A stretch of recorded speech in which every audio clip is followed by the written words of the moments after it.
Hello and welcome to a brand new episode of GFF with Fintech की बात दिल से. So today we have Mr. Rajat, the founder of FinBox. Hi sir, how are you? It's a pleasure having you here. Hi, I'm good. Thank you so much for having me. Welcome.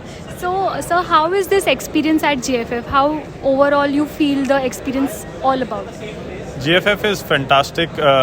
It's been, over the last couple of days, we've met so many new founders doing early stage startups. We've met enterprises looking for solutions. The atmosphere is electric.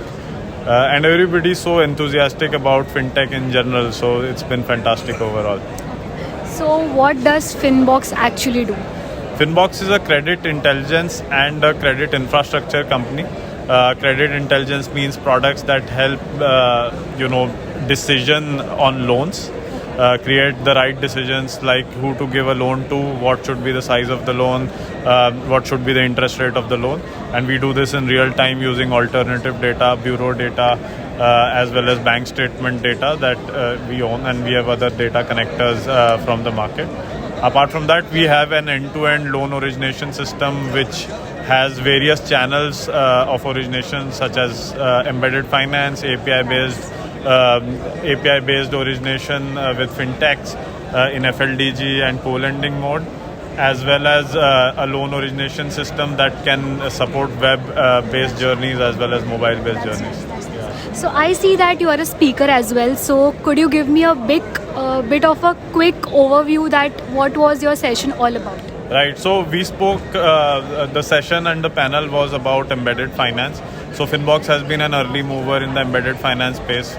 We work with some of the largest platforms and a multitude of lenders. So we have 10 plus lenders on our platform with a multi-lender journey, which is unique to us. We work with some of the largest platforms such as the Tata New App, Housing.com, and a lot of different sort of marketplaces in the B2B segment. So we're one of the early movers in this space, and we've sort of gone through a couple of cycles of building this business. So we shared the insights about how to build this business, who is this right for, what are the failure modes, as well as what are the mitigating steps that each of the stakeholders of the ecosystem should take care of while building this business. Of course, I learned a lot. There were a lot of perspectives from different sides of the ecosystem. So we had lenders on the panel, we had wealth tech startups, and full stack embedded finance players as well. So it was super nice. That's great. So describe yourself in 3 words. I'm optimistic. I have a never say die attitude. Oh. And I believe very deeply in the power of technology. Anything that can be needs to be solved can be solved if it's in the technology domain. There is nothing that can't be done. So everybody talks about entrepreneur को ये करना चाहिए, वो करना चाहिए. Everybody has their own way and tips and tricks. Yeah. I want to know 3 don'ts that one should keep in mind before starting up. Don't sort of rely on money to build your business. So it's not about raising money.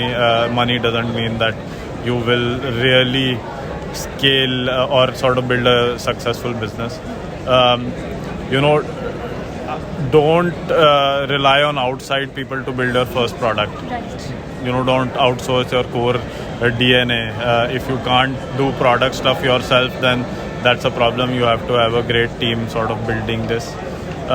Don't start a startup with people you don't dearly love and care about. It's more than a marriage with your co-founders. You are essentially living and breathing the startup all the time. For 6 years, we've known what each of the people in our team are thinking all the time, and we're keenly aware and very in tune. That's why we've been able to pull off this very, very sort of difficult journey over the last 6 years, and we are continuing to go maybe for the next 15 years. Yeah. Wow. So how was the journey like? So leaving your cushy corporate job to coming down and being a founder of a company. So how was the journey like? No, frankly, it was great. I was not a very good employee.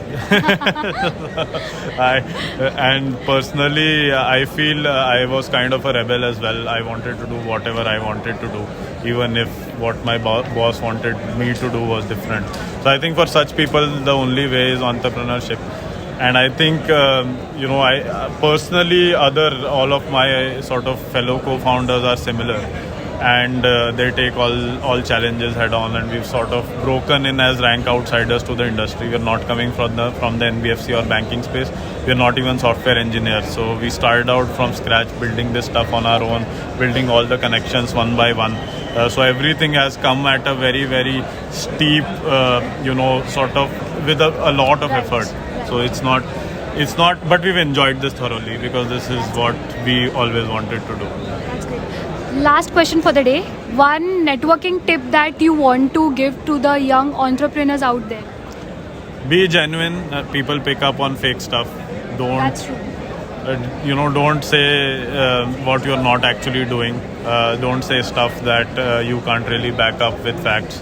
It is okay to say that I'm still building. And another piece is you ask for help. True. Ask for help, and there's a lot of help available. People have a lot of battle scars and stories to share, and the startup ecosystem is very generous in helping out people. Nobody says no, frankly, if you are genuine. If you ask like fake questions that are wasting people's time, of course not, right? But if you have genuine questions, genuine help you need, and you are clear and articulate about what you need, you will get it from the ecosystem. That was quite insightful, and thank you so much for your time. It was pleasure meeting you, sir. Thank you so much.